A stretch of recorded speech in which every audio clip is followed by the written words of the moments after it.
menyebut satu persatu. Berdiri di tempat.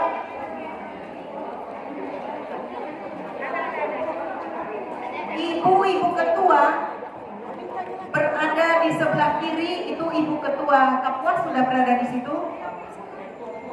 Ibu-ibu ketua berdiri di sebelah kiri untuk kita dialog.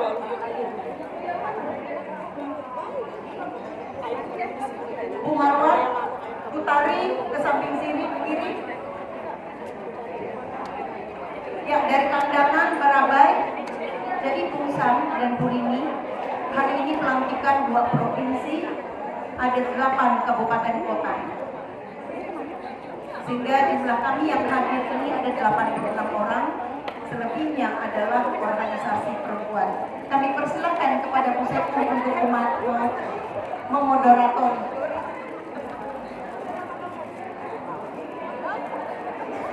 Ibu Sekko, Ibu hadir. Mari dulu.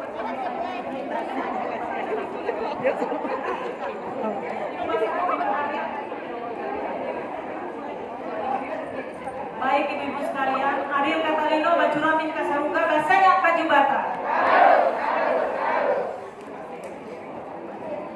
Saya senang sekali pada kesempatan pagi hari ini. Ibu Rini yang saya cintai, Bung Sam yang saya kasih, ketua cinta saya dengan suasana yang serius tapi santai ini, kita memulai diskusi panel ya, diskusinya juga santai ya. Kita akan ada 2 sesi. Jadi yang pertama temanya tema ada di bawah, jadi itu terkait dengan kewirausahaan perempuan. Ya, ini pemberdayaan perempuan di bidang kewirausahaan berperspektif gender dan berbasis potensi sumber daya lokal. Nanti di dalam sesi yang berikutnya, ini tahun apa ibu-ibu? Tahun politik. Artinya ada yang dipilih, ada yang memilih, ya kan? Maka kita bersama-sama bagaimana agar perempuan cerdas. Seperti tadi sudah disampaikan Menteri bahwa keterwakilan 35-30% di dalam affirmative action itu wajib terwujud. Baik, kami akan memanggil para narasumber. Yang pertama, kami persilakan Ibu Hari untuk memanggil narasumber. Ya, Ibu sekalian, untuk narasumber yang pertama, saya akan panggil Bapak W.S. Pramono. Apakah sudah hadir? Ya, selamat datang Pak W.S. Pramono. Jadi Bapak ini dari Forum Puspa.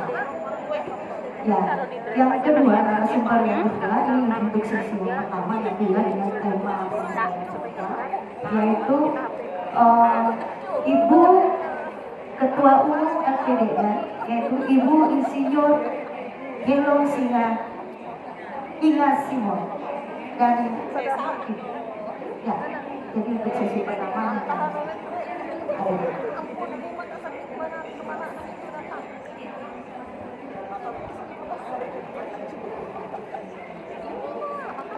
Ya, karena ini sistem panel, jadi narasumbernya langsung saja. Yang ketiga, Ibu Senator DPD RI yang nanti akan disampaikan oleh Ibu Maria Goretti, dan Ibu ini merupakan Sekko PDN. Dan yang keempat yaitu Ibu dari KPP RI Provinsi Kalimantan Tengah yang akan disampaikan oleh Ibu Kolonel Dr. Randa Gandensia Diana SA MHU MSI.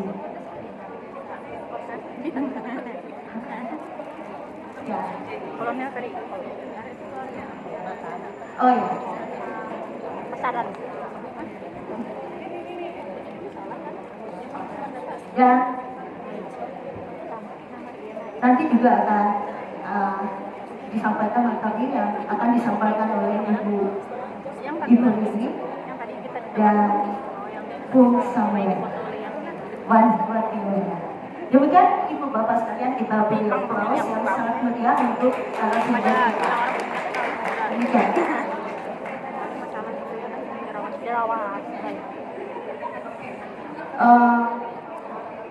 Untuk Ibu Bapak narasumber, karena ini waktu kita sangat terbatas, jadi kami berikan masing-masing narasumber waktu 10 menit dan akan dimulai oleh Bapak GS Prabowo. Silakan Pak.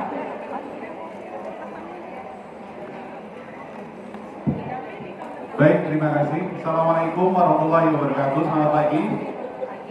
Pagi, Bu. Pagi. Kalau suaminya diambil orang loh, Bu. Jangan ya.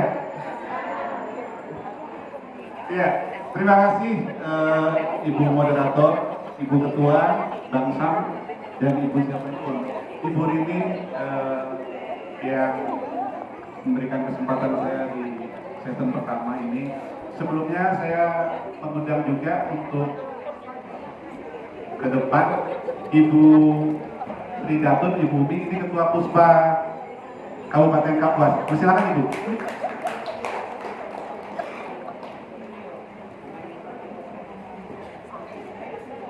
Jadi izin Ibu Ketua, kami mewakili dari Forum Puspa Provinsi Kalimantan Tengah. Terima kasih. Forum Puspa Kalimantan Tengah, ketuanya Ibu Wakil Gubernur, Ibu Nunu, dan kebetulan saya dipercayakan untuk menjadi sekretarisnya. Nah, beliau ini sebetulnya pengen sekali hadir di tengah-tengah ibu-ibu hebat-hebat, cantik-cantik, dan tentunya barigas Ibu ya di tengah kita. Tapi beliaunya ini kayaknya lagi dalam waktu beberapa hari ke depan ini nggak boleh kemana-mana, katanya ini isunya nanti jadi PJ Bupati Kabupaten Kapuas. Mudah-mudahan saja kalau memang beliaunya ada langkahnya untuk ibunya kembali kampung, dulunya bapaknya, sekarang ibunya. Ibu, saya sebetulnya duduk di sini. Di sini tadi saya bolak-balik ke toilet gitu. Di tengah-tengah ibu-ibu ini rasanya gimana gitu ya. Sam udah sangat terbiasa sekali di tengah ibu-ibu. Ya, terkait dengan materi yang dimintakan oleh kami tentang wirausaha bagi perempuan, memang kita sebagai kaum perempuan, ya kita ya sebenarnya, hanya saya ikut jadi kita juga, Bu. Salah satu program dari Forum Puspa adalah mendukung program pemerintah. Dulu ada yang namanya 3N, program 3N. Yang pertama adalah stop kekerasan pada perempuan dan anak, stop perdagangan manusia, dan yang ketiga adalah stop kesenjangan ekonomi keluarga. Yang kita bicarakan di pagi hari ini adalah tentang stop kesenjangan ekonomi keluarga, yaitu dengan kita memberikan pelatihan-pelatihan ekonomi keluarga kecil ya. Yang Forum Puspa Kalteng lakukan adalah dengan memberikan pelatihan-pelatihan yang sifatnya bisa meningkatkan pendapatan ekonomi keluarga. Salah satunya kita adakan kegiatan pelatihan kecantikan untuk ibu-ibu rumah tangga. Pelatihan membuat kue-kue ataupun jajanan pasar.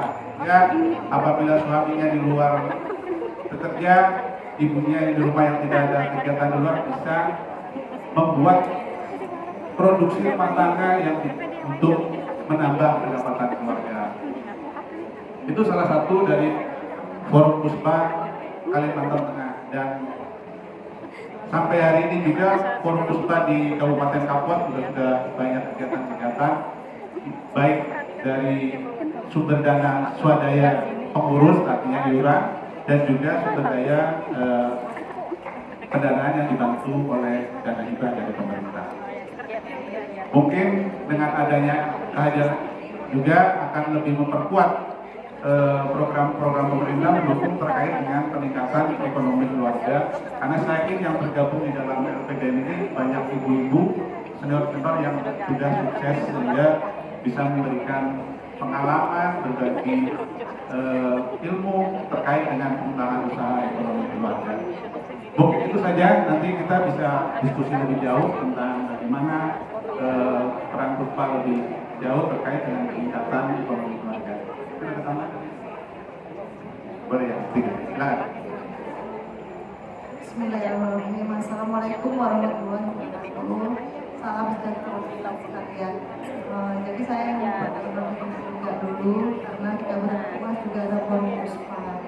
Alhamdulillah saya anggota DPD Kapuas dan Komisi 1, Dapil 4 termasuk Kapuas juga. Yang kedua adalah saya akan teman-teman saya Puspa dan Kapuas. Hanya menambahkan aja supaya gaung Puspa di Kabupaten Kapuas lebih dikenal karena kami di bulan Agustus 2022 kemarin baru dilantik, jadi belum ada efektifnya belum ada setahun ya Pak, belum ada aktif. Jadi saya mohon nanti kedepannya masyarakat lebih kenal, lebih bisa apa yang menjadi program Puspa Kapuas lebih bisa dirasakan oleh masyarakat Kabupaten Kapuas khususnya. Juga saya menyampaikan untuk kegiatan hari ini selamat dan sukses untuk para anggota yang sudah dilantik, baik perwakilan dari Kalsel maupun TEK. Saya ucapkan terima kasih dan selamat datang kepada teman-teman saya perwakilan Kalsel karena saya adalah bagian dari keluarga mereka. Saya berasal dari Balangan, Kalimantan Selatan. Jadi salam sayang saya untuk Balangan khususnya dan Kalimantan Selatan. Sayang juga kepada ibu sekalian yang hadir pada kesempatan hari ini. Saya hanya menambahkan sekiranya habis pertemuan ini masyarakat di wilayah Kabupaten Kapuas lebih tahu bahwa di Kabupaten Kapuas juga ada forum Puspa, forum partisipasi untuk jadi perempuan dan anak. Mungkin karena kegiatannya baru dilaksanakan beberapa kegiatan, jadi belum terasa ada tetapi walaupun kami baru dilantik sudah ada beberapa kegiatan yang langsung kepada masyarakat. Mudah-mudahan kedepannya Kabupaten Kapuas akan lebih bisa diterima masyarakat, bisa bermanfaat dan membawa dampak kebaikan untuk seluruh masyarakat khususnya perempuan dan anak. Terima kasih, saya perkenalkan hari ini. Terima kasih dokternya untuk perkenalan saya. Jika ada yang saya sampaikan kurang berkenan kepada diri semuanya, saya mohon maaf. Saya akhiri. Wassalamualaikum warahmatullahi wabarakatuh.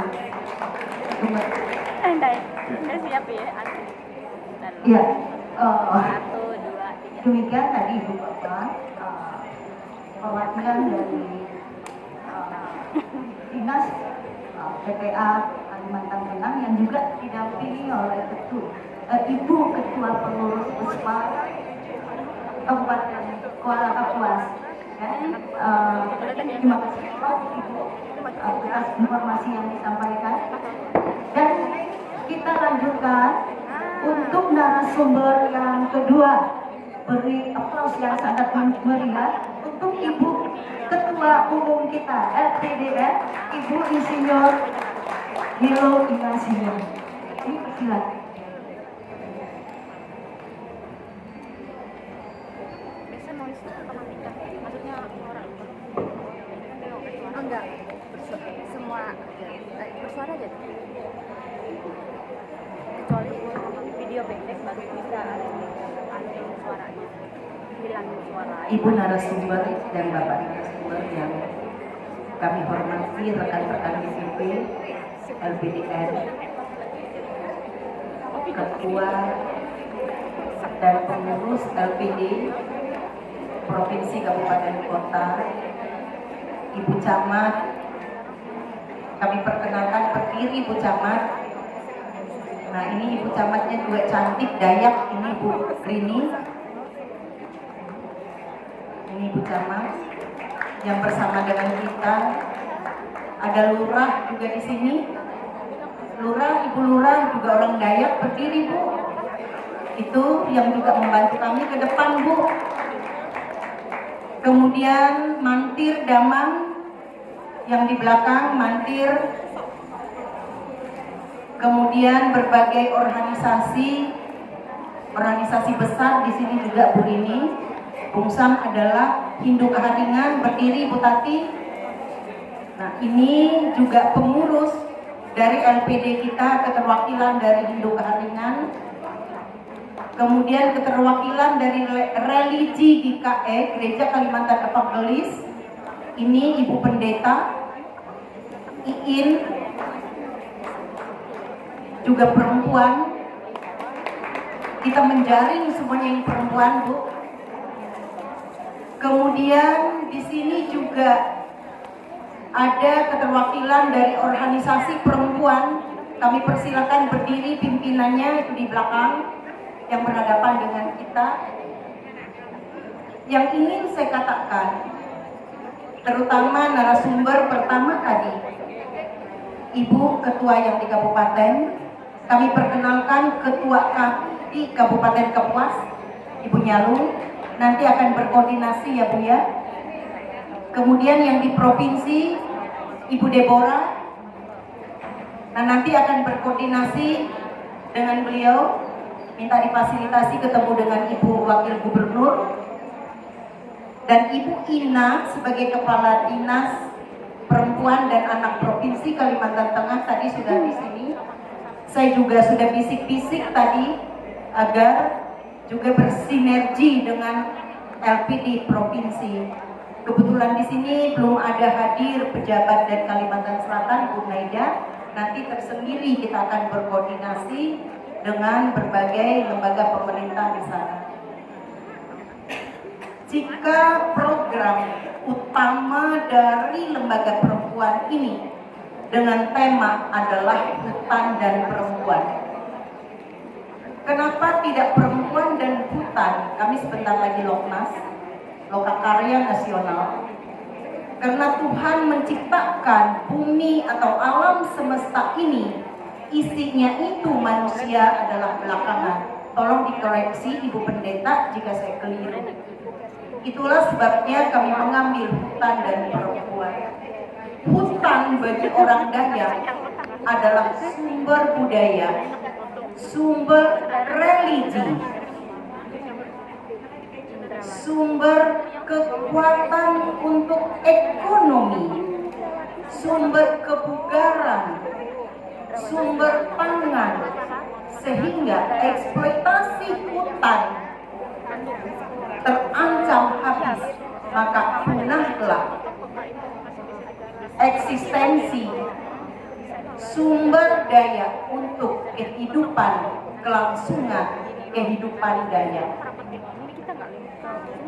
Saya jelaskan satu persatu. Hutan bagian dari religi. Tumbang jika kita melakukan syukuran, yang dikatakan tumbang itu adalah cerminan dari hasil bumi yang mendoakan kelangsungan hidup kita. Di situ ada sumber dari hutan. Sumber dari hutan itu adalah juga pangan. Pangan Dayak ini adalah masyarakat Peramu. Masyarakat Peramu artinya, maka termasuk penyedap kita tidak melalui proses pabrikan. Tapi penyedap masaknya orang Dayak adalah dari daun kayu yang namanya sungkai. Pertanyaannya, apakah ibu-ibu Dayak sudah menanam batangnya? Belum tentu. Kenapa belum tentu, Ibu Dewi? Karena hutannya sudah habis. Siapa yang menghabiskan hutan itu? Bukan kami.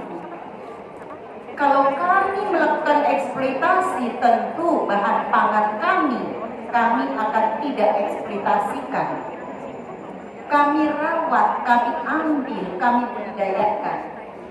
Tetapi yang namanya eksploitasi izin perhutanan, pengelolaan sumber daya alam, kebun sawit, HPH, tambang, itu adalah para konglomerat. Pertanyaannya, apakah ada para konglomerat itu komunikasi dengan lembaga dayak di daerah? Belum tentu, bahkan tidak ada.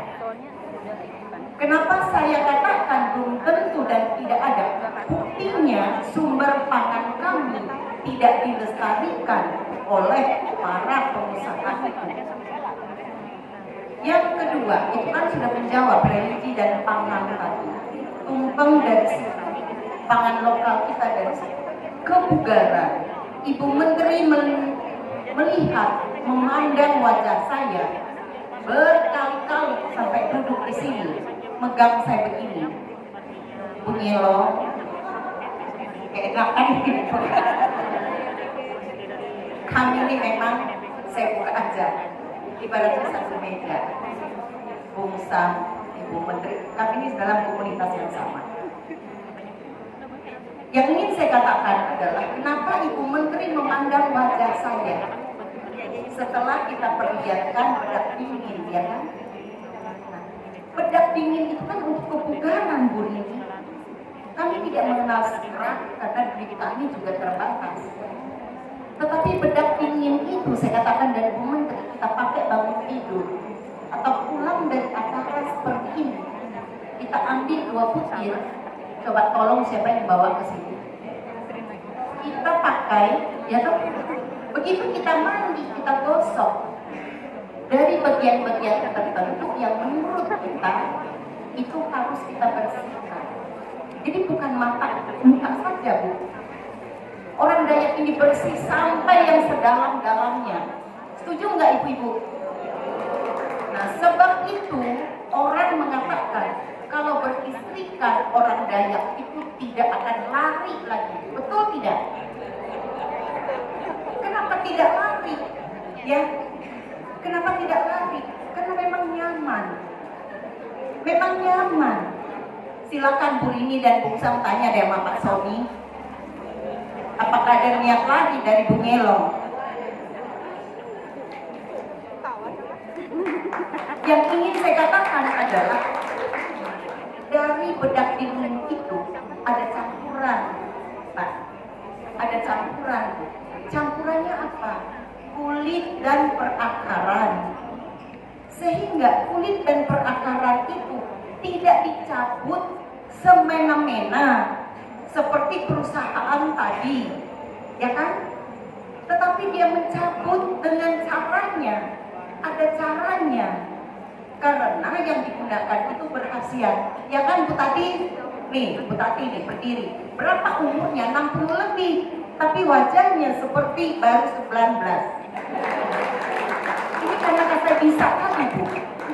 Sehingga saya katakan dari Ibu Menteri, apakah itu dalam bentuk curah ataupun bulir, karena di bawah kan ada, Ibu sebaiknya menggunakan keduanya, karena keduanya itu sudah melalui proses kearifan lokal.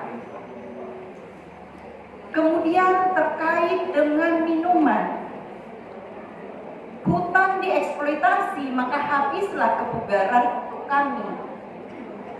Ada Bajakah Kalalawi, ada 102 Bajakah. Kemudian inspirasi untuk motif ini, Bung Sam, nanti yang Bung Sam akan bicara. Ini kan berbagai motif nih kalau ibu-ibu berdiri. Berbagai motif. Ini juga adalah galian dari lingkungan. Karena itu, perempuan sebagai melahirkan generasi penerus, kalau hutannya habis, maka terancamlah budaya, religi, ekonomi kami dan akan menjadi stunting. Stunting bukan hanya kerdil, tetapi pemikiran dia juga kerdil. Karena itu, lewat forum yang terhormat ini, ada Ibu Deputi dan staf khusus. Staf khusus ini kan bisa khusus-khusus, dia bisa Ibu Menteri ya, untuk menyampaikan apa yang kita katakan. Yang kita katakan ini sudah merupakan ancaman serius, karena hutan kita punah. Dan rekomendasinya adalah program sosial forestry, hutan kemasyarakatan, hutan adat itu mutlak untuk didukung oleh pemerintah daerah dan pemerintah pusat. Itu bagian dari cerminan program kami yang dirinci ada 9. Di antara 9 itu 5 yang akan dikerjakan oleh 5 bidang yang ada dalam kepengurusan LPDN dan seterusnya LPD ini. Demikian garis besar yang bisa kami sampaikan untuk mengawali pertemuan kita ini, dan selanjutnya nanti dalam tanya jawab ibu-ibu sekalian akan melengkapi apa yang saya sampaikan dan kami kembalikan kepada moderator. Ya, baik, sangat menarik tadi apa yang disampaikan oleh Ibu Ketum, karena memang kita tahu bahwa beliau ini betul-betul pemerhati, ya, pemerhati tanaman lokal, penampilan juga. Saya sedikit terinspirasi dari Ibu Ketum ini, jadi sudah berani memakai aksesoris kita ya. Baik, Ibu Bapak sekalian, karena kami juga mengingatkan karena waktu ini sudah menunjukkan hampir jam 11, dan kami izinkan untuk ibu-ibu dan bapak-bapak dipersilakan untuk melaksanakan sholat Jumat. Ya, karena waktu kita ini juga sangat singkat, kita lanjutkan untuk narasumber yang ketiga. Kami persilakan untuk Ibu Senator DPD RI yang nanti akan disampaikan oleh Ibu Maria Goriti Rene, dan beliau ini merupakan Sekretaris Umum Lembaga Perempuan Daerah Nasional. Dipersilakan Ibu. Terima kasih Ibu Hadir, Wasekun. Izin saya menyampaikan, ibu-ibu sekalian yang saya kasihi, tadi disebutkan Maria Goretti, senator. Memang betul ada Maria Goretti Tamen, senator dari DPD RI, tapi yang ini adalah Maria Goretti Nere, Sekretaris Umum LPDN. Jadi hari ini saya diminta untuk membawakan bagaimana agar perempuan cerdas memilih. Tentu pemilihan ini juga kepada saya karena saat ini juga saya masih bekerja sebagai tenaga ahli untuk DPR RI, sehingga saya setiap hari juga melihat bagaimana geliatnya politik, ya, geliatnya politik. Saya melihat baik yang terkenal sering ada di TV maupun yang mungkin tidak terlihat, sampai yang harus ditarik ke mana itu, ke pakai seragam orange itu. Nah, itu semua kita lihat ya. Jadi banyak sekali dalam hal ini, baik perempuan yang berdaya maupun perempuan yang tidak berdaya ada juga di sana. Ya, banyak sekali. Jadi bagaimana caranya supaya kita bisa memilih perempuan yang tepat? Kalau kita keliru dalam memilih perempuan, maka muncul permasalahan yang tadi, yaitu adanya kerusakan lingkungan, adanya kekerasan dalam rumah tangga yang yang tahun ini 19 tahun telah ditetapkan, tetapi setiap tahun mengalami peningkatan kekerasan dalam rumah tangga. Ini maksudnya apa, ya kan? Kemudian saya kemarin kebetulan ikut sebagai moderator juga Bu di pusat. 1 dari 4 perempuan sepanjang hidupnya mengalami kekerasan di dalam rumah tangga. 1 dari 4 perempuan, bayangkan. Jadi di dalam sini saja kita bisa berhitung berapa perempuan yang mengalami kekerasan sepanjang hidupnya. Belum lagi anak-anak. Nah, kenapa ini bisa terjadi? Salah satunya, belum kalau saya melihat dari politik ya, belum adanya perempuan yang duduk di kursi legislatif. Mungkin kita sudah memilih perempuan. Kalau memilih perempuan jangan lihat cantiknya, cantik itu bonus. Memilih perempuan itu melihat bagaimana kerjanya selama ini. Jejak digital itu memungkinkan kita untuk melihat, jadi jangan karena cantik kita coblos. Bupati saya dulu bekerja sebagai tim pertimbangan kebijakan Bupati Kutai Barat. Saya waktu lihat pertama kali berkenalan, saya pikir anak muda, karena gambarnya muda. Sekalian pas ketemu bapak-bapak, saya bilang, loh, kok muda Pak gambarnya, kayak 20-an tahun. Ternyata bapak udah hampir 60. Oh, itu memang bonusnya. Jadi yang ditampilkan gantengnya aja, ya kan? Supaya suka, ya kan coba.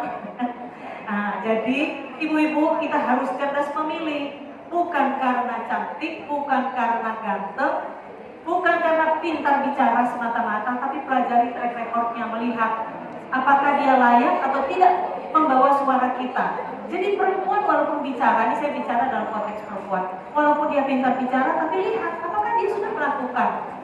Karena begitu dia sampai di kursi legislatif, dia tidak bisa hanya berjuang untuk dirinya sendiri atau membawa suara kita. Dia akan dihadapkan dengan banyak sekali mitra kerjanya di politik juga, yang dia terpaksa harus ikut. Dia terpaksa harus ikut apa yang diputuskan. Nah, kalau kita memilih perempuan yang tidak mampu mengambil keputusan, ya, tidak mampu mengambil keputusan, hati-hati, karena dia akan mengikuti gejolak. Mungkin waktu pertama dia baik, dia siap berjuang untuk kita, tapi sayangnya ketika ada di perahu sana, ada di legislatif, ada di Senayan sana, dia akan tersisihkan. Kalau dia tidak ikut, salah-salah dia bisa di depan. Kalau dia ikut, dia menciderai hati ibu-ibu sekalian. Maka memang pemilu, kata Bapak Ikra Negara, itu bukan berarti pada saat mencoblos. Pemilihan politik itu bukan pada saat mencoblos, tetapi di antara tahun pemilu 2019 sampai 2024, 2024 sampai 2029. Itulah kita perempuan yang di sini itu mengawal mereka.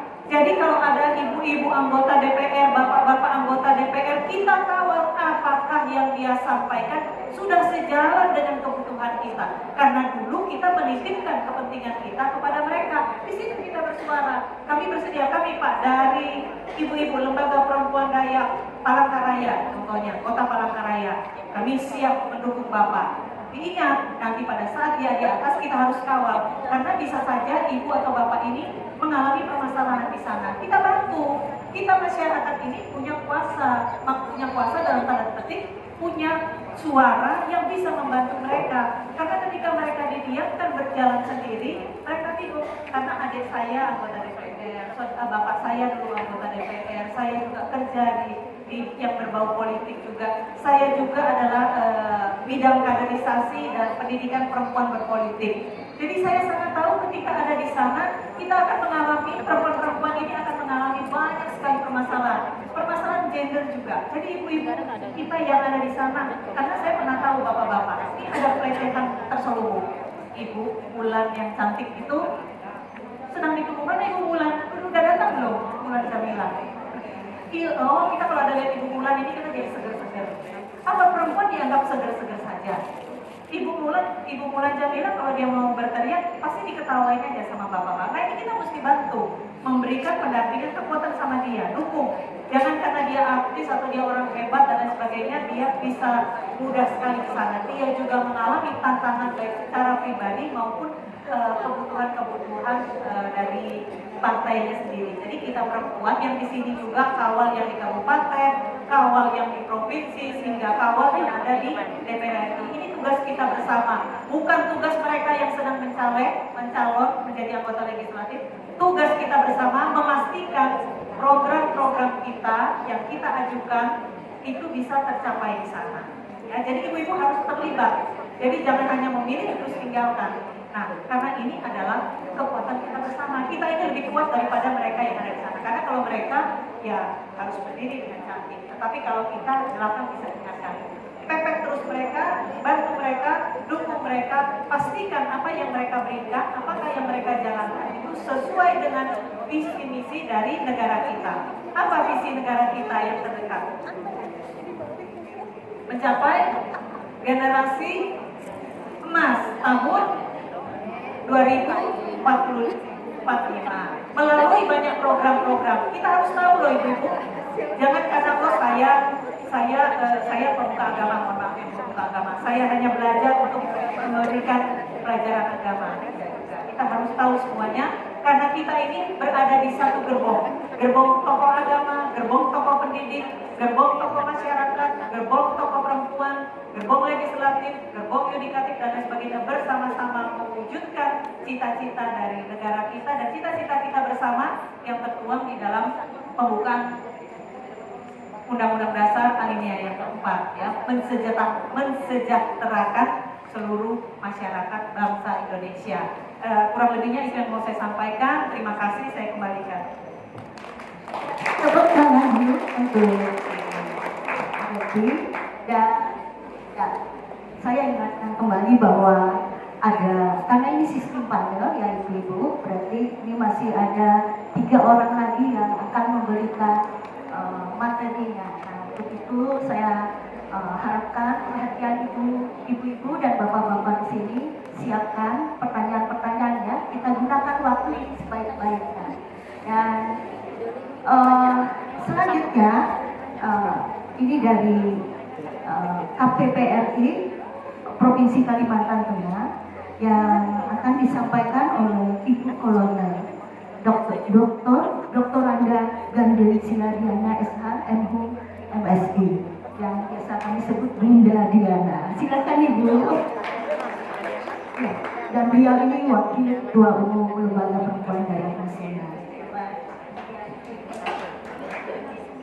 Terima kasih atas kesempatan ini. Yang terhormat para hadirin semua, mohon maaf saya tidak bisa sebutkan satu persatu. Yang pasti siapapun yang berada di ruang ini merupakan orang-orang penting yang nanti akan menyuarakan lebih lanjut dari suara LPDS.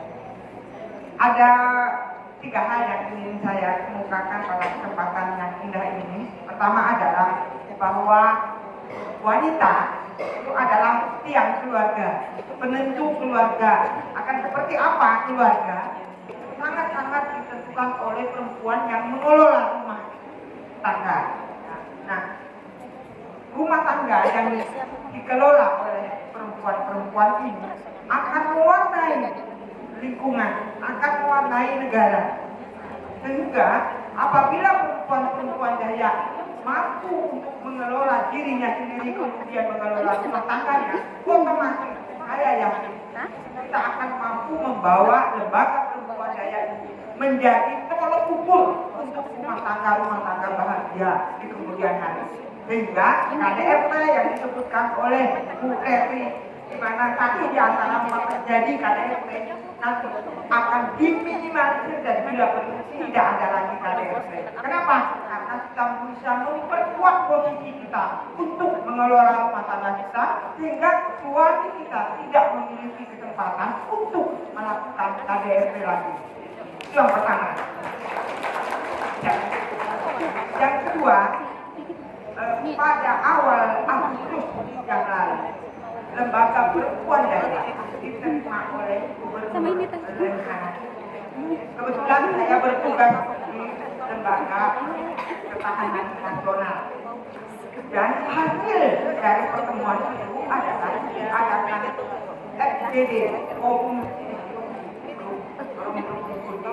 dan salah satu bentuk kelanjutan dari forum diskusi ini adalah pertemuan kita pada hari ini dan juga forum diskusi lanjutan yang telah dilaksanakan dan akan terus-menerus dilaksanakan. Mengapa?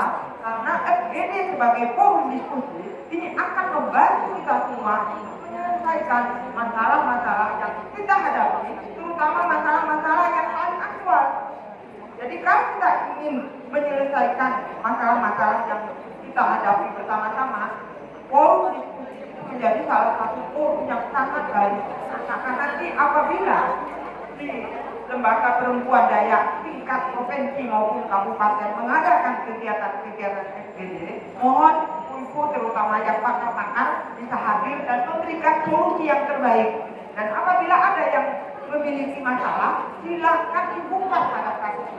Karena dalam forum itu kita secara resmi diberi kesempatan untuk bisa berbicara dengan benar, baik, dan tepat. Itu yang kedua. Jadi apabila ada kegiatan-kegiatan yang dilaksanakan oleh Lembaga Perempuan Dayak, terutama forum-forum diskusi dan kegiatan lainnya, silakan ikuti dengan aktif. Dan yang ketiga adalah ini terkait dengan saya pribadi sebagai tentara. Jadi kalau ibu-ibu, bapak-bapak melihat tentara perempuan, ya, terutama kuat, ya ini ada pada diri saya. Ya. Nah, saya angkatan tahun 91 dari perwira. Jadi dari kuliah, lalu kemudian menjadi tentara, dan tahun ini saya 32 tahun sebagai tentara. Nah, pangkat saya kebetulan kolonel. Ya, hari ini saya ingin mempromosikan secara khusus ya kepada ibu-ibu semua. Kebetulan ya ada ibu-ibu Persib ya. Terima kasih ibu Persib sudah hadir di sini ya. Tentara ini adalah garda terdepan bangsa. Sekaligus benteng terakhir. Nah, tantangan keberadaan Negara Kesatuan Republik Indonesia semakin hari semakin kompleks, berat, dan amat dinamis. Maka peran tentara sebagai garda terdepan sekaligus benteng terakhir ini sangat diperlukan. Nah, siapa yang berperan di sana? Sebenarnya kita semua. Ya, karena kita semua termasuk benteng. Tetapi akan lebih baik kalau kita masuk di dalamnya. Maka saya berharap ya melalui promosi saya pribadi seperti ini, ibu-ibu yang punya anak, punya cucu, ya silakan disiapkan untuk nanti kalau ada seleksi mendaftar. Ya, untuk yang SMA bisa untuk tingkat menjadi tahuni, ya, tahuni angkatan darat, laut, udara maupun polisi. Nah, silakan siapkan berkasnya 5 berkas supaya kalau nggak lulus satu terus menerus sehingga anaknya akan terasa. Nah, kenapa itu perlu ditekankan? Karena sebenarnya untuk menjadi TNI maupun Polri itu tidak perlu dana, sama sekali tidak dikasih dana. Tetapi yang perlu adalah kemampuan intelektual, kemampuan fisik dan kemampuan psikis. Fisik dan intelektual itu satu kombinasi yang sangat-sangat diperlukan. Jadi kalau kita dari sekarang sudah mikir, aku ada duit, tidak pakai. Karena begitu Anda ketahuan mengeluarkan duit dan ketahuan orang yang menerima duit dan Anda yang tidak akan lulus. Ya. Jadi mohon diperhatikan supaya disiapkan dengan baik. Saya kira kalau seandainya semakin banyak dari kita yang ikut seleksi, yang mempersiapkan itu untuk seleksi, maka peluang untuk menjadi TNI dan Polri itu akan semakin meningkat. Dan saya harap ya garda terdepan bangsa sekaligus benteng terakhir di tanah Borneo ini itu adalah dari kita sendiri. Semoga terima kasih atas perhatiannya. Assalamualaikum warahmatullahi wabarakatuh. Luar biasa Bunda Diana ini, dan kita bersyukur ya ada Bunda ini yang nanti bisa menjadi akses bagi ibu-ibu, bapak-bapak yang memiliki putra-putri yang ingin menjadi anggota TNI atau Polri ya, bapak sekalian. Dan beliau ini memang sehari-hari bertugas di Lemhanas RI. Dan juga saya infokan bahwa sekretaris umum kita juga sudah menempuh pendidikan Lemhanas. Jadi beliau ini merupakan alumni kita ya, yang pertama. Semoga berarti ada ibu-ibu yang lain yang mengikuti kegiatan ini. Mantap. Ya, baik ibu-ibu sekalian. Ya, ini yang kita tunggu-tunggu. Bung Samuel yang sudah hadir di tengah-tengah kita, ya, dan Ibu Rini dari Deputi Pemenuhan Hak Anak. Tadi sudah kita koordinasikan. Oh iya, Ibu Rini dulu ya. Beliau meminta untuk menutup acara ini. Ya, silakan Bu Rini.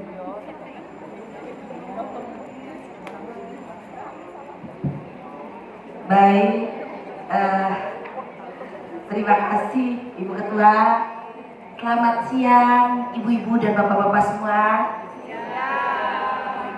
Halo. Hai, halo. Berarti masih seger nih kelihatannya ya. Saya tadi sudah mendengarkan beberapa, saya selaku PLT Deputi Pemenuhan Hak Anak. Jadi hari ini kita bicara sama ibu-ibu hebat semuanya.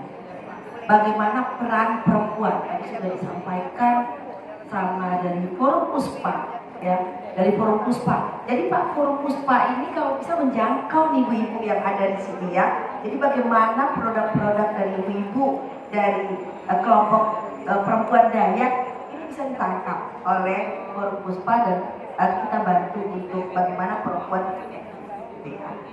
Nah, Bapak dan Ibu semua, memang Ibu Menteri dulu 5 tahun periode 5 tahun sebelumnya itu selalu mengatakan stop dan stop dan stop, seperti yang Pak Pramono sampaikan tadi. Stop kekerasan, stop perdagangan orang, kemudian stop kesenjangan gender, ya. Sementara kita lihat setelah dilakukan evaluasi, Ibu Bintang melihat tidak hanya stop, tapi bagaimana akar masalahnya, yaitu ada 5 arahan presiden, 5 prioritas yang akan dilakukan oleh Ibu Bintang. Tapi tidak hanya stop. Yang pertama adalah akar masalahnya ternyata hampir 50% kita perempuan ini harus berdaya. Maka kenapa terjadi kekerasan baik terhadap perempuan dan anak? Kenapa terjadi perkawinan anak? Kenapa terjadi masih banyak anak-anak kita yang bekerja padahal mereka harus sekolah? Akar utamanya ternyata adalah perempuan harus ditingkatkan kewirausahaannya, ya. Jadi tidak hanya ekonomi, tapi juga terkait tadi Bu Maria menyampaikan perempuan harus mampu masuk ke bidang politik, perempuan harus mampu untuk bersuara. Nah, Bu tadi menyampaikan habis ini hutan tadi ini adalah kekayaan, kemudian kehidupan dari tidak hanya mungkin orang kaum Dayak ya, tapi kita semua ini. Nah, kita ini adalah pinjam sama anak-anak kita. Memang secara siapa yang menggerus, siapa yang ini, kita harus menjaga semuanya. Ibu, kita harus berani untuk menyampaikan pandangan-pandangan kita. Jadi dalam musrenbang, ayo kita suarakan suara kita. Nah, tidak terlepas dari itu, ibu-ibu semua, kalau perempuan sudah memiliki peningkatan kewirausahaannya, artinya sudah berdaya secara ekonomi, secara sosial, secara politik, pasti akan berdampak kepada anak-anak kita semua. Siapa yang mewarisi budaya Dayak? Ya, anak-anak kita. Apakah kita akan tergerus budaya ini? Apakah kita tidak akan menyampaikan kepada anak-anak kita untuk menjaga dan memelihara budaya kita? Nah, itu tentu dari seorang ibu, yaitu adalah Bapak Presiden juga menyampaikan, dan ini akan dilanjutkan oleh terus sejak 2020 sampai nanti 2024 kita akan mengukur hasilnya, yaitu bagaimana meningkatkan pengasuhan dan pendidikan, ya, keterampilan bagi perempuan dan keluarga dalam pengasuhan anak. Jadi keluarga, perempuan dan keluarga dalam mengasuh dan mendidik anak. Nah, imbasnya nanti kalau perempuan sudah cerdas, sudah berdaya, pastilah anak-anaknya akan diberikan pemenuhannya, kesehatannya, akta kelahirannya, pasti ada harapan. Jadi kalau bisa terkait pemenuhan hak anak, tidak ada satu orang anak-anak Dayak yang tidak memiliki identitas. Ini penting identitas ini. Kalau tidak ada identitas, maka dia rentan untuk di-trafficking. Ya, ini yang kita harus cerdas sebagai perempuan untuk melindungi anak-anak kita, generasi muda penerus bangsa. Nah, untuk itu dia akan dilanjutkan oleh Pak Samuel bagaimana untuk bisa ini dengan judul tema yang hari ini kita angkat, kewirausahaan berperspektif gender. Nah ini tentunya nanti kalau sekali lagi anak-anak akan berimbas kepada keluarga tangguh, keluarga hebat dari perempuan yang hebat. Mungkin itu yang dapat kami sampaikan. Sekali lagi terima kasih untuk hari ini saya hadir dan luar biasa saya senang dengan melihat ibu-ibu yang selalu gembira, apalagi tadi ya budaya-budaya Dayak yang juga sudah sangat luar biasa.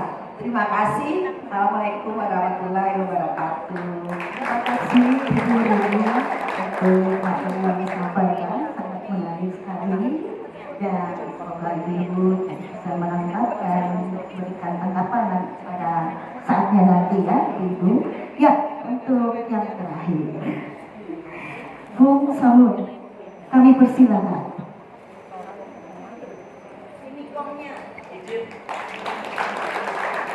Izin Bu Ketua. Selamat siang ibu-ibu sekalian, bapak-bapak juga.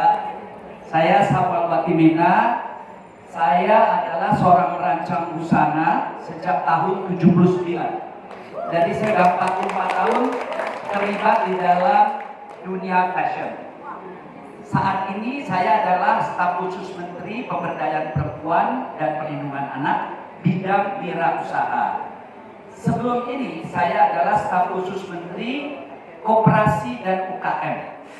Jadi kalau melihat dari 2 periode saya sebagai staf khusus, keduanya terlibat dengan para pengrajin, keduanya terlibat dengan para pelaku-pelaku UKM di seluruh Indonesia. Jadi izinkan saya untuk sedikit berbagi pengalaman saya, pengetahuan saya mengenai wirausaha dan UMKM.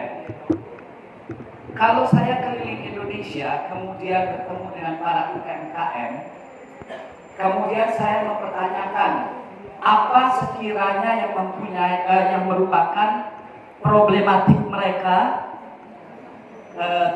di dalam mereka berusaha. Mayoritas itu bilang pemasaran.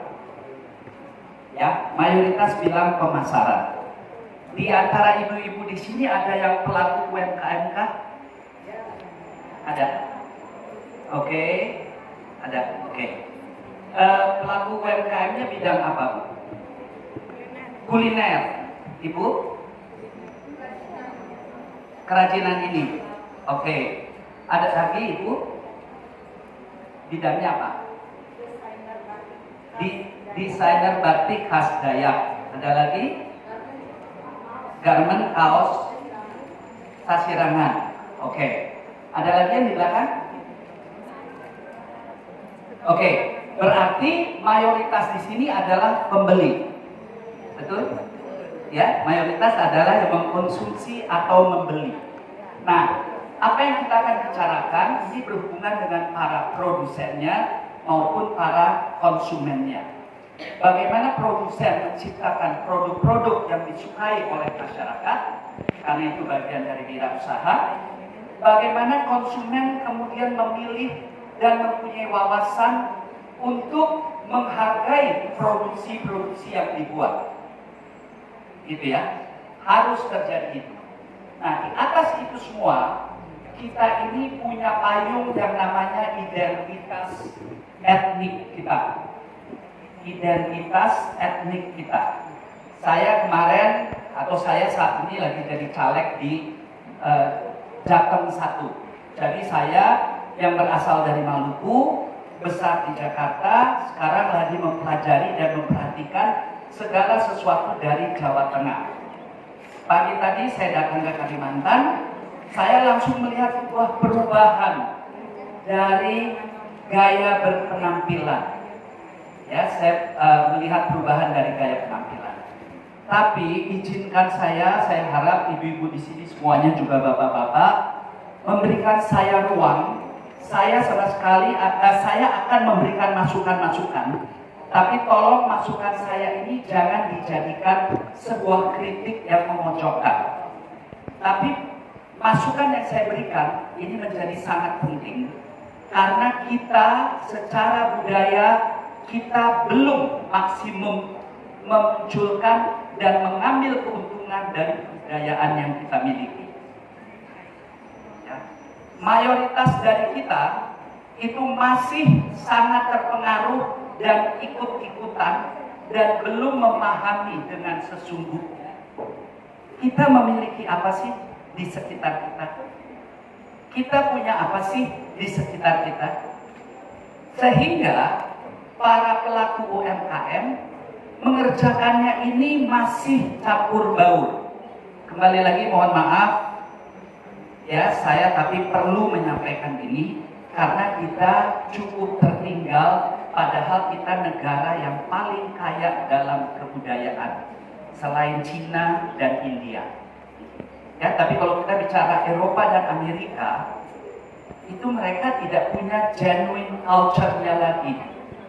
Ya, kebudayaan yang genuine dan utuh. Izinkan saya untuk minta Ibu boleh maju. Ibu boleh maju. Ibu boleh maju.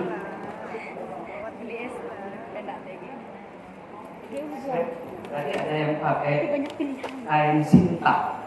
Oh.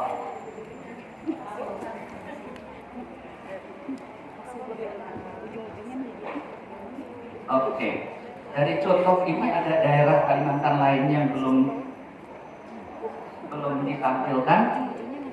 Ini kan udah ini Sasirangan ya. Sasirangan. Siapa lagi?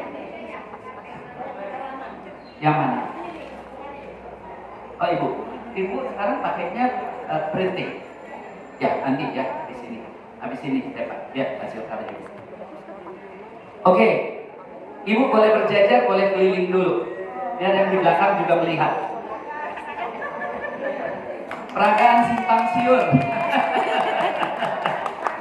Boleh ke belakang dulu Bu, biar lihat juga belakang. Boleh dilihat di belakang.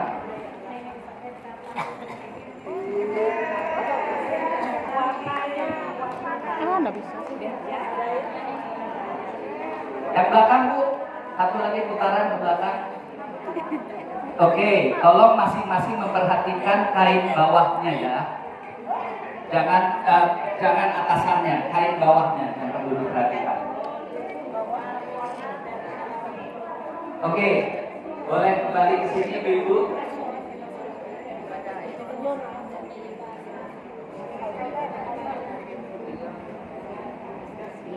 Oke. Nah, boleh berjejer. Nah, berjejer ya, berjejer. Jangan numpuk. Berjejer gitu. Memanjang gitu. Ya. Ya, maaf ya ibu-ibu yang di belakang ini. Boleh bolak-balik. Boleh berjarak, Bu. Berjarak ke sini berjarak. Jangan dekat-dekat, berjarak, maju ke sini dikit. Ya, satu garis. Oke. Ibu-ibu sekalian, ini adalah barang-barang asli atau kain-kain asli dari berbagai daerah di Kalimantan. Betul kan begitu? Betul ya? Oke. Ibu dari mana? Ini. Dari Pontianak. Pontianak. Ibu?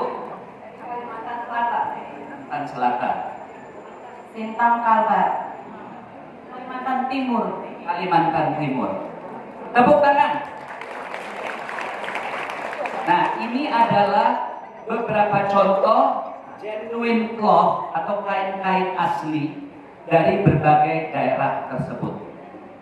Ya, nah, ini semua adalah produksi dari pengrajin di setiap daerah. Betul? Ya.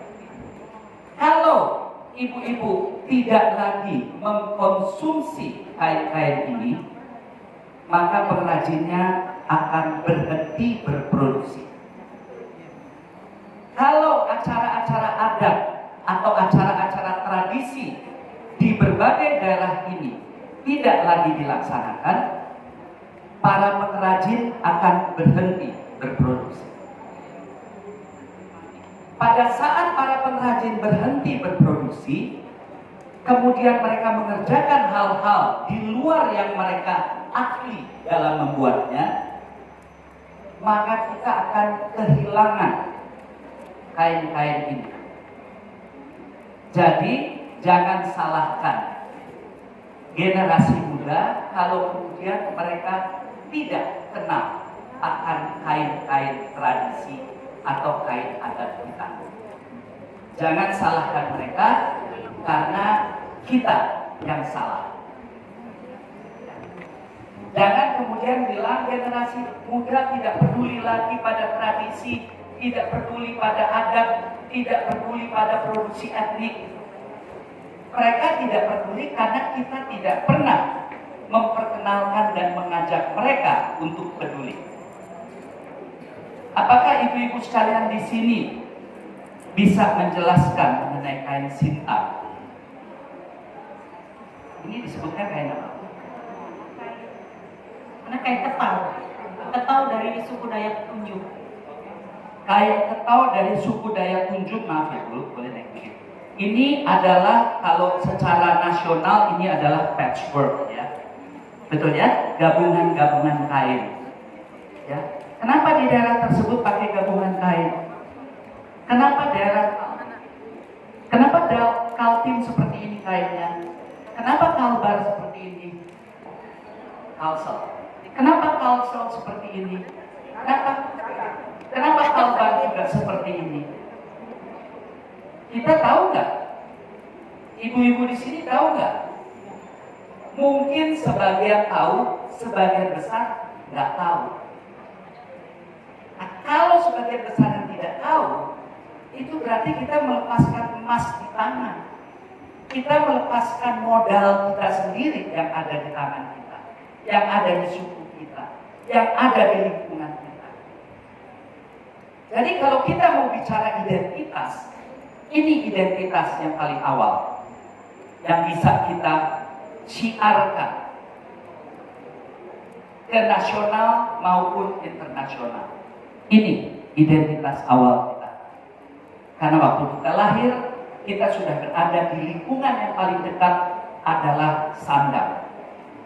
Ya, ada sandang, ada pangan, ada papan.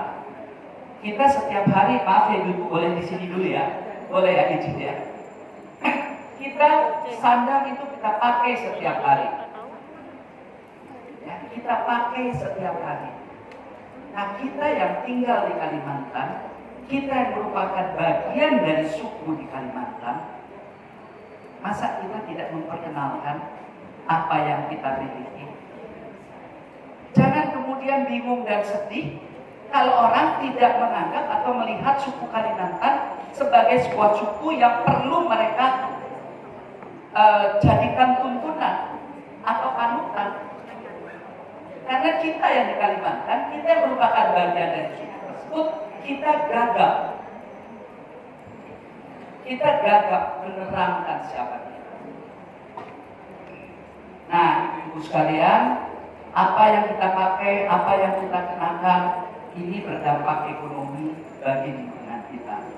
Kalau kita tidak gunakan ini lagi, pengrajin kita, UMKM kita di bidang ini akan berhenti. Nah, saya bukan di posisi yang mengharuskan ibu-ibu, tapi saya berharap ibu-ibu mau turut merenungkan dan berpikir, do I have to do something with my culture? Saya harus nggak melakukan sesuatu untuk kita? Modifikasi boleh, berinovasi dengan kain-kain tradisi ini boleh, tapi jangan tinggalkan kain tradisi. Karena kain tradisi ini dibuat sejak nenek moyang kita. Dengan kain tradisi kita harus menjaga dengan memakainya. Kita harus menjaga dengan memahaminya. Kita harus jaga dengan mensyiarkannya. Berbagai kain. Karena pada saat kita menggunakan, kita menolong sesama kita dan kita menolong diri kita untuk memiliki identitas. Nah, kemudian ada hal yang realistis, yaitu beli kain atau produk-produk tradisi ini tidak murah. Dipakainya rada tebal. Betul ya, dipakainya rada tebal. Nah, kemudian ada inovasi yang namanya batik dengan motif-motif, boleh. batik atau printing dengan motif-motif Dayak. Ibu boleh keluar tangan. Yang pakai batik Dayak siapa lagi? Boleh maju? Ibu juga? Boleh maju? Yang pakai batik ya, oke. Batik atau printing. Nah, sekarang bagian ibu-ibu yang pakai batiknya boleh keliling ke belakang. Ayo, kita peragaan siang hari ini. Boleh keliling ke sana, ke belakang sana. Tidak berikan tepuk tangan. Terus ke belakang, Bu. Action.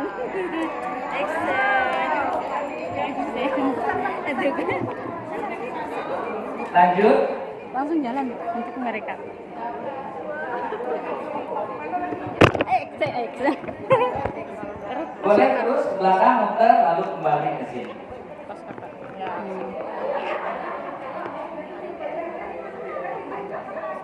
Oke, boleh kembali ke tengah. Saya boleh difotoin. Babin Dayak, oi.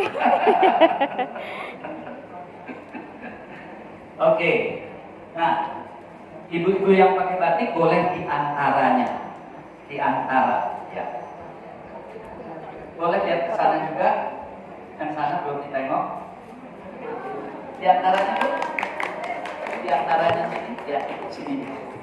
Nah, tentunya batik-batik ini juga tidak kalah menarik.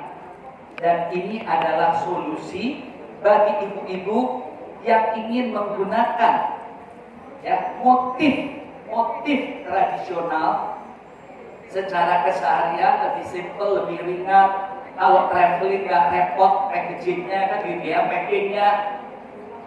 Solusi kita adalah batik. Ya. Tapi apakah batik mempunyai nilai yang sama dengan kain-kain tradisi? Tidak. Ya, tapi batik adalah solusi masa kini dalam kita mensyiarkan motif Kalimantannya. Ya, dalam kita mensyiarkan motif Kalimantannya. Boleh lihat ke sana? Ya, boleh balik ya. Ya. Dalam kita memperkenalkan motif Kalimantannya. Ya. Tapi jangan lupa primadonanya itu tetap adalah karya tradisional. Kenapa saya bilang motif batik ini tidak mempunyai kekuatan yang sama dengan kain tradisional? Karena motif batik ini mayoritas juga tidak dibuat oleh masyarakat Kalimantan. Ya, ada yang dari Cina, ada yang dari Bandung, ada yang dari Jakarta, dikerjakan oleh di Jawa, ya bahkan kalau udah printing oleh industri besar, ya oleh industri besar. Nah, ini adalah contoh-contoh konkret dari kain-kain tradisional dan kain-kain batik. Apakah yang akan kita pilih? Apakah yang akan kita pilih? Terserah kepada ibu-ibu sekalian. Ya, kalau saya usulkan, kita dulu bertanggung jawab terhadap para pengrajin kita. Batik ini tidak dikerjakan oleh para pengrajin kita. Jadi usulannya setahun 4 kali deh beli yang tradisi yang dikerjakan oleh pengrajin. Ya, tapi ada keberpihakan kita untuk wirausaha tradisional. Jadi tolong ibu-ibu sekalian, sebelum membeli tas-tas merek Gucci dan lain-lainnya, sisihkan anggaran Anda untuk 4 kali dalam 1 tahun atau 3 kali dalam 1 tahun membeli kain-kain tradisional yang dikerjakan oleh para pengrajin tradisi kita. Begitu ya. Sisanya ibu mau belanja batik, kayak apa, kayak buat blus, buat apa, silakan. Tapi perlu ada persetujuan bersama. Kita harus mempertahankan pakaian tradisional kita. Dan satu hal sebelum saya akhiri, Ibu boleh maju? Kok pakai daun di kepala? Ini ada memang ini sendiri ya. Kalimantan Selatan pakai daun. Kalimantan ada yang pakai daun, ada yang bulu. Oke. Liru. Oke, liru. Nah, kalau yang daun ini kan pasti ada di sekitar kita ya. Yang burung juga ada di sekitar kita, tapi sudah mulai langka. Betul ya? Nah, satu hal titip buat para ibu-ibu sekalian, karena saya dulu sering beli si bulu-bulu untuk show saya, ya. Tapi penjualnya tidak menyiapkan tempat yang benar untuk bulu-bulu burung itu. Jadi udah nyampe Jakarta, bulu-bulu saya tuh udah nggak utuh lagi. Ya, jadi ibu-ibu yang pakai bulu burung enggang, bulu burung enggang, tolong apresiasi bulu-bulu burung itu dengan menyimpannya dengan benar. Ya, oke. Jadi terima kasih ibu-ibu sekalian untuk kesempatan mendengarkan bahwa kita harus berpihak dalam menjaga tradisi kita. Selamat siang.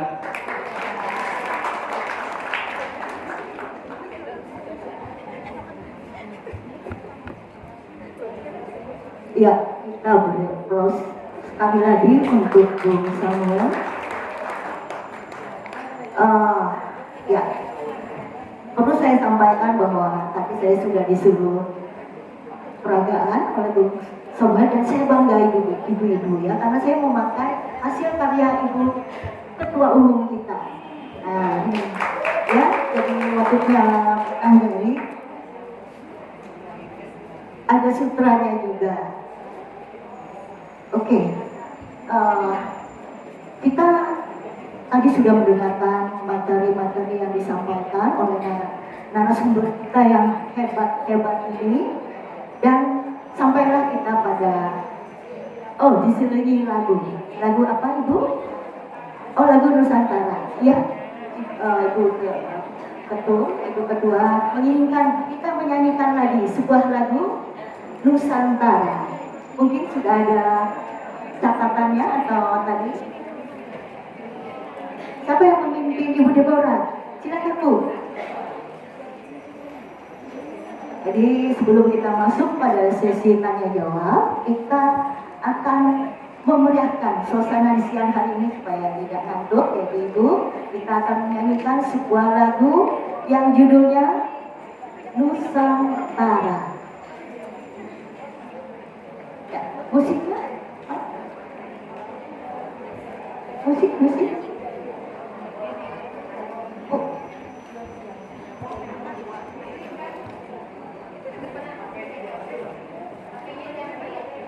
Nusantaraku ya judulnya.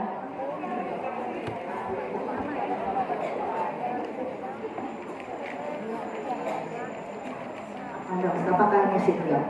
Ya. Mari kita nyanyi tanpa musik ya. Tidak ada musiknya. Atau tidak mengulangi. Ya, saya hitung aja ya. Dan terserah kalau mau berdiri, terserah mau duduk juga boleh, terserah kalau capek. Ya, saya hitung ya.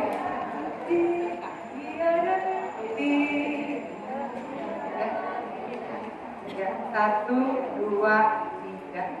Tiada lagi negeri seindah bersama Nusantara.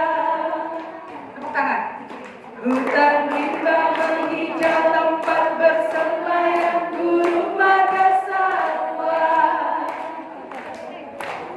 Gunung api yang tinggi megah menambah semangat bersadaru.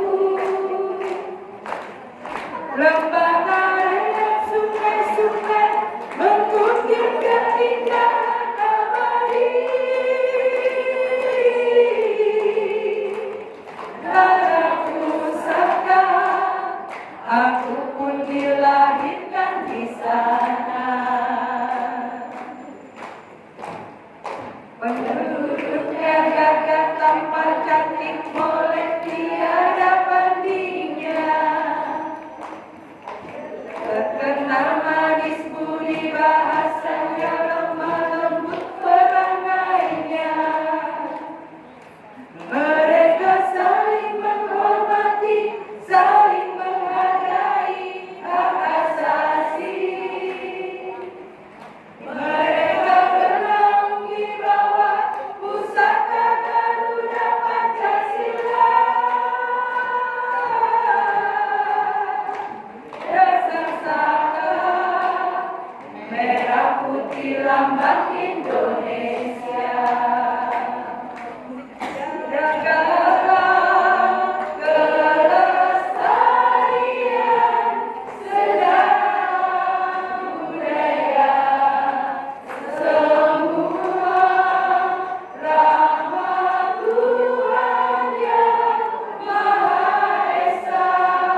Ya, baik Ibu Bapak sekalian, mohon perhatiannya untuk mengambil tempat supaya kita bisa mulai ya sesi tanya jawab kita. Dan waktu sekarang sudah menunjukkan pukul 11.46. Semoga kita bisa selesai sebelum jam 1 siang ya, Ibu Bapak sekalian. Dan saya Ibu Harin di sini juga sebagai moderator mengawal sesi tanya jawab kita ini yang akan saya bagikan menjadi 2 sesi ya. Setiap sesi itu 3 orang ya. Silakan Ibu Bapak memberikan pertanyaannya dan sesuai dengan materi kita ya. Untuk sesi yang pertama adalah pemberdayaan perempuan di bidang kewirausahaan berperspektif gender dan berbasis potensi sumber daya lokal yang tadi sudah disampaikan oleh Pak W.S. Pramono dari Forum Puspa, juga Ibu Ketua Umum kita IPDN, lalu ada Ibu Rini, Deputi Pemenuhan Hak Anak, dan Bung Samuel. Nah, ini terkait dengan topik yang pertama. Sementara topik yang kedua itu perempuan cerdas memilih. Nah, tadi sudah disampaikan oleh kedua ibu kita ini, yaitu Ibu Sepuh ya, Ibu Maria Guniti Lereng dan Bunda Diana. Jadi ibu bapak yang mau menanyakan tentang kedua topik tadi, silakan ya, mau disampaikan dan mau ditanyakan kepada narasumber semua. Ya, baik, izin Ibu Ketua.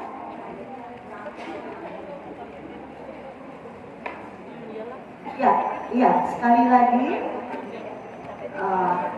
minta perhatian ibu-ibu yang masih berdiri, silakan untuk duduk, menempati tempat duduk supaya acaranya bisa berjalan dengan tertib.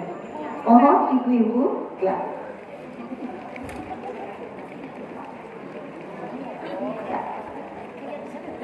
Terima kasih ibu-ibu yang sudah bertahan ya tempat ini. Baik, untuk sesi yang pertama saya persilahkan 3 orang penanya. Silakan sebut namanya, jabatannya, dan asalnya dari mana.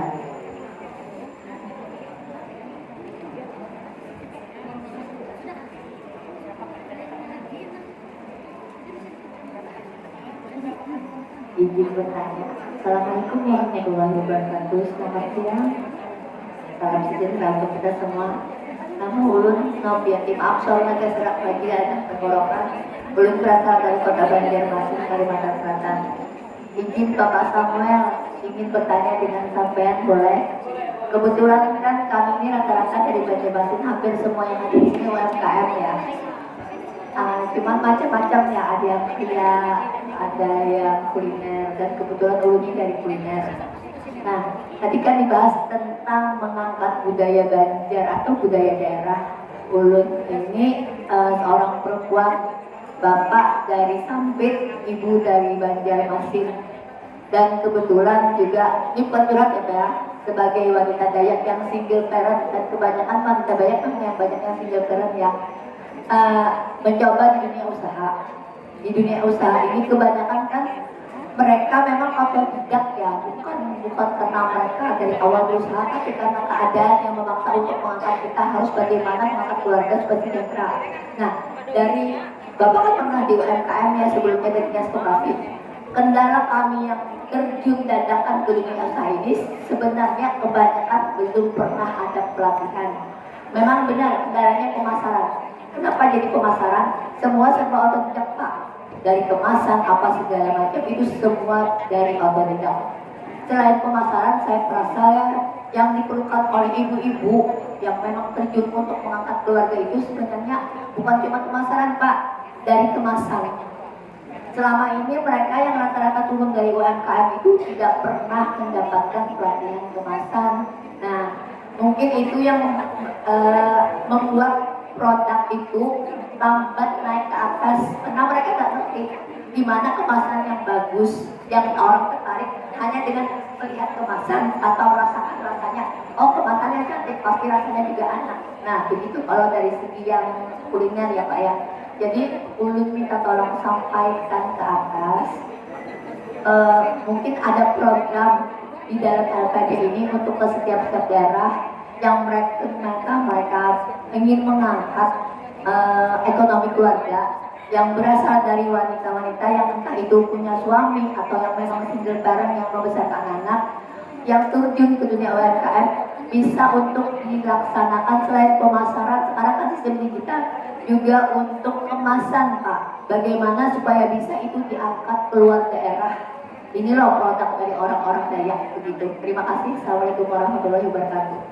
Oke, makasih Bu. Ibu namanya? Iya, Novianto. Boleh izin saya langsung jawab? Langsung silakan Pak. Boleh ya, Ibu Novianto. Jadi begini. Novianti. Ibu Novianti. Ya, dan juga buat ibu-ibu lainnya yang merupakan pelaku UMKM.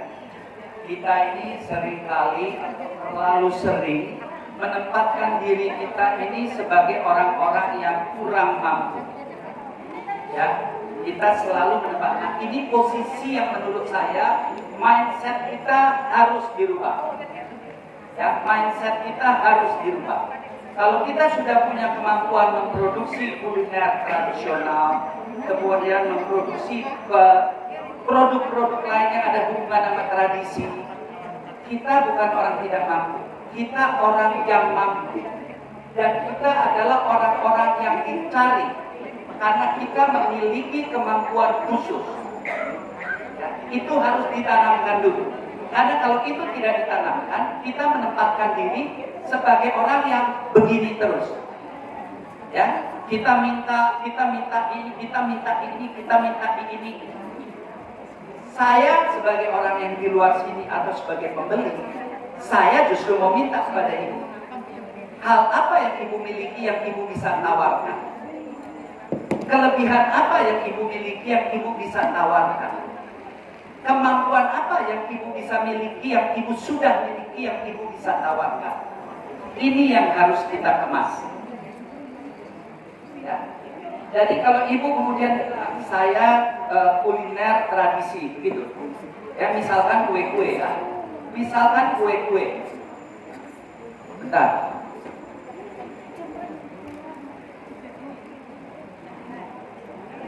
Ini kue-kue tradisi. Ya, ini kue-kue tradisi. Ya. Mungkin ibu-ibu di sini mayoritas semuanya sudah paham kue-kue ini kue-kue apa. Ya, mungkin sudah kenal, sudah tahu, bahkan ngerti cara bikinnya. Tapi saat ini ibu-ibu ada beberapa tamu yang datang dari Jakarta. Betul? Ada saya, ada Ibu Rini, ada Ibu Menteri, dan mungkin beberapa dari luar Kalimantan. Kita nggak tahu ini kue-kue apa. Ini kesempatan ibu-ibu yang kuliner tradisi perkenalkan diri akan produknya. Nah, seringkali waktu kita menjual apa yang kita miliki, karena mindset kita tuh sudah perlu bantuan, perlu pertolongan, perlu betul. Tapi kita harus tahu dulu yang kita punya apa. Sehingga kita tahu waktu mau ditolong, ditolongnya yang mana. Ya. Karena kalau bilang pemasaran, perlu pemasaran. Ini kuenya kue apa sih? Mau dipasarkannya kemana? Siapa yang sekiranya menyukai kue ini? Itu satu. Jadi kita harus sudah mulai bermain data. Dan itu saya yakin Ibu Ketua dan tim itu selalu bekerja dengan data. Nah, ini tolong dilengkapi datanya. Kemudian hal lain, kita tahu nggak sih kapasitas produksi kita akan produk kita, kesanggupannya? ya. Itu perlu kita pahami sehingga kita tahu kalau kita perlu dukungan untuk produk berapa. Ibu mau produk berapa banyak? Nah, kalau ibu kemudian bilang butuh dukungan packaging, produk ibu ini punya kadaluarsa nggak? 3 bulan. Ada tertulis di situ, ya. Boleh lihat, ya.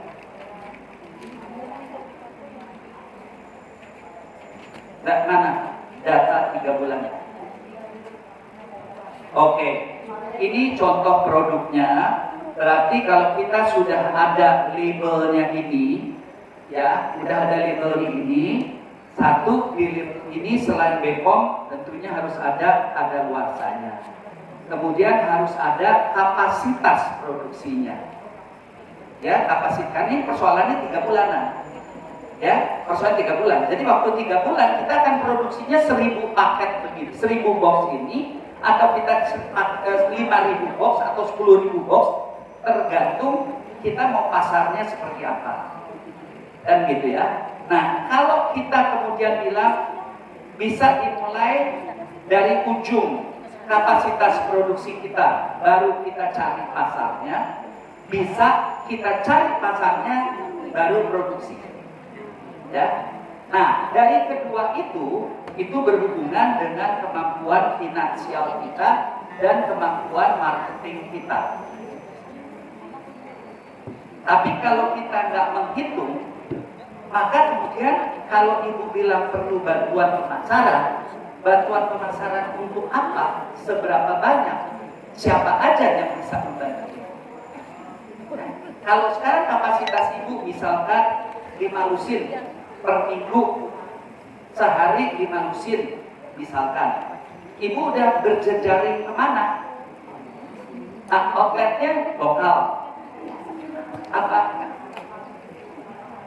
Di sini, di Banjarmasin. Nah, pusat oleh-oleh itu punya kemampuan serap bagaimana? Mereka beli putus atau konsinyasi, kan gitu ya. Kalau mereka masih konsinyasi, minta tolong dengan pemerintah daerah untuk bisa bernegosiasi bahwa produk UKM jangan konsinyasi, beli putus, walaupun mungkin lebih sedikit di awal, karena mereka juga harus menanggung risikonya kan.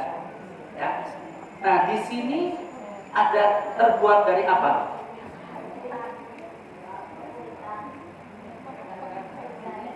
Nggak ada.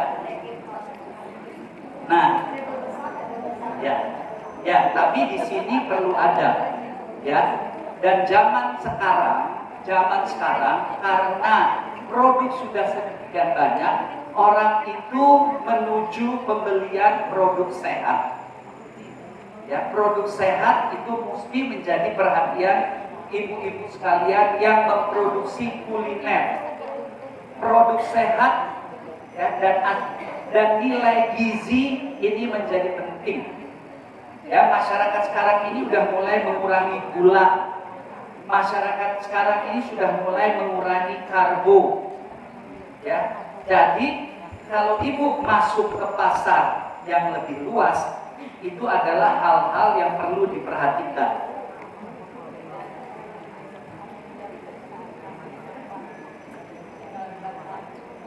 Nah, ini di sini kan ada gula merah, ada telur, kelapa sawit, gula pasir.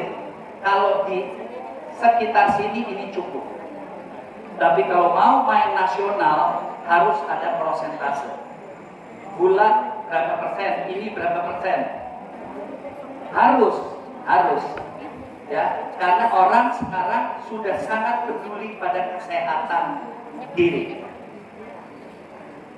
Ya. Nah, dengan kerepotan yang timbul, kita akhirnya akan membuat kemasan yang memang sangat menarik. Karena kalau nggak menarik, udah dia bebannya banyak, kemungkinan bikin gua sakit. Seperti itu. Cukup? Oke, terima kasih. Ya, Demikian tadi Ibu Rafianti juga tanggapan dari Bu Sonia ya. Dan selanjutnya mungkin ada ibu lagi yang ingin bertanya. Ibu mau? Yang di belakang. Ya baik, sebutkan namanya, tujuannya. Terima kasih atas kesempatan yang diberikan. Nama saya Ernawati, saya perwakilan dari LPD Kabupaten Katingan. Di sini saya ingin nanya sama Wakil Ketua Umum LPDN ya. Saya tertarik dengan materinya, yang mana tadi saya dengar Ibu Kolonel tadi yang mengatakan ada untuk perempuan bisa menjadi kolonel dan ada prestasi dari untuk tentara. Yang saya tahu, karena saya adalah seorang guru, siswa-siswa saya banyak ingin sekali jadi tentara gitu. Tolong berikan trik-triknya supaya saya juga bisa menyampaikan untuk anak-anak apa saja sih yang dipersiapkan oleh perempuan supaya bisa jadi tentara dan kolonel juga. Nah, yang kedua sekarang adalah musim pemilu. Pemilu ini adalah ada orasinya perempuan itu cerdas memilih. Di sini saya tertarik sekali karena di Kabupaten Katingan juga ada akan pemilihan. Di sini juga ada perwakilan dari perempuan kami yang akan mencalon. Jadi di sini yang ingin saya tanyakan itu bagaimana cara perempuan dapat memilih tepat sasaran, supaya nanti tidak salah gitu katanya tadi kan dalam materinya. Dan bagaimana sih ciri-ciri perempuan yang tepat untuk kita pilih gitu di dalam pemilu ini nanti supaya bisa mengangkat derajatnya perempuan di pemerintahan gitu. Jadi kita harus benar-benar di perempuan sini siapapun yang mencalon kita harus bisa mencoblosnya walaupun tidak menggunakan politik uang seperti itu yang saya inginkan. Hanya itu minta penjelasan dari Ibu. Ucapkan terima kasih. Iya, ini Ibu Ernawati dari Katingan tadi menanyakan untuk Bunda Diana juga terkait dengan syarat-syarat untuk menjadi anggota TNI atau Polri ya. Nanti untuk perempuan, silakan Bunda. Akan langsung dijawab. Untuk pengumuman penerimaan seleksi kowal, wara maupun polwan itu setiap tahun selalu ada, dan itu bisa dibuka di situs, jadi buka internet. Nah, tentang syarat-syaratnya, yang pertama adalah pasti kesehatan. Nah, jadi dipastikan bahwa yang akan mengikuti seleksi itu sehat. Karena memang syarat pertama itu dari segi administrasi, tetapi kalau administrasi kita yakinlah anak kita pasti bisa melewati itu. Tapi kesehatan itu yang kadang-kadang menjadi masalah, karena kelihatan anaknya sehat, tetapi di dalam belum tentu sehat. Ya, misalnya gigi berlubang, nah itu harus segera ditambal. Terus kacamata, nah, kalau kacamatanya tebal, ya kalau masih bisa dinetralisir oleh spesialis mata di Angkatan dan Polri itu masih bisa. Tetapi biasanya kalau bisa tidak pakai kacamata, kalau bisa. Ya. Nah, kemudian dari sisi usia ada batas-batas usia termuda dan usia tertua. Nah, misalnya 18 tahun, nah, tertua misalnya sampai umur 22 dan lain sebagainya. Kalau ingin masuk jadi taruni, baik taruni Angkatan Darat, laut, udara maupun polisi. Tapi kalau dari kesarjanaan itu batas usianya 30 tahun. Tetapi bisa dilihat lagi di situs. Nah, berapa sebenarnya? Nah, kalau kita mau anak atau cucu kita untuk menjadi TNI atau Polri, silakan dari kecil sudah disiapkan. Ya, ajak jalan, latihan berenang, pull up dan lain sebagainya yang benar. Karena walaupun kita pull up-nya misalnya jumlahnya bisa sampai 100, tetapi kalau yang dilakukan benar hanya 50, maka yang dihitung itu hanya 50. Ya, begitu juga gerakan-gerakan lain. Berenang itu biasanya gaya dada. Jadi dari awal sudah dilatih gaya apa? Gaya dada. Yang siapa yang akan lolos? Yang memiliki kecepatan yang tertinggi. Jadi kalau kita misalnya fisiknya bagus, ya fisik itu apa? Fisik itu badan kita keseluruhan dari dalam dan dari luar. Nah, yang dari dalam biasa kita tidak tahu ya anak ini sehat benar apa tidak. Maka silakan medical check up.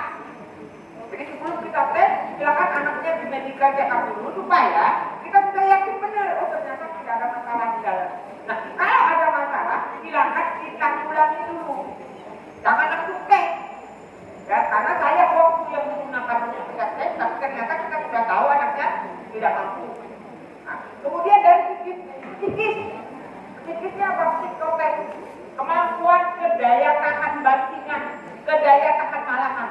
Karena kalau jadi tentara atau polisi itu, kita pendidikannya diopol-opol. Ya, tidur di sawah, jalan sehari semalam, tanpa tidur panjang malam, nulis malam lewati kuburan, tidur di kuburan dan lain sebagainya. Nah, ini memerlukan psikis yang memang betul-betul teruji. Dan itu bisa diuji oleh kita sebelum anaknya menjadi tes. Sehingga kalau nilai kita dari segi intelektual seperti yang tadi disebutkan dalam janji ya, 4 pilar.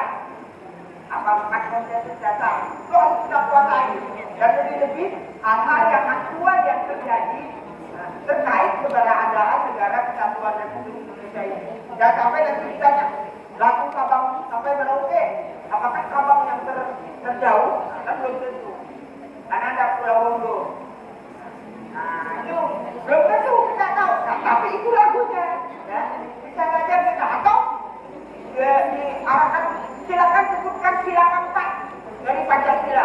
Anaknya bingung. Ya karena nggak sempat kita Pancasila. Nah itu udah otomatis kita akan gugur. Kenapa? Karena itu yang paling dasar mahkamah negara ideologi negara sendiri kita tidak tahu.